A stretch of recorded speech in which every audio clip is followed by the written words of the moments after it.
Hey everyone, welcome back to the channel. In today's video, I'll show you how to convert any image into a PDF on Windows 10.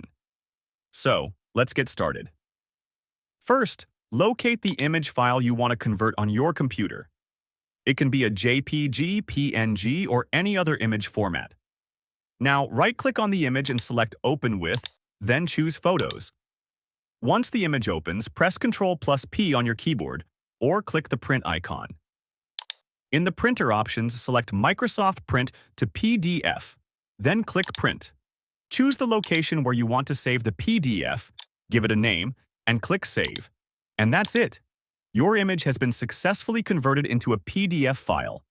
If you want to convert multiple images, select All Images, right-click, open them with Photos, then repeat the same steps. All images will be saved into one PDF. And that's it.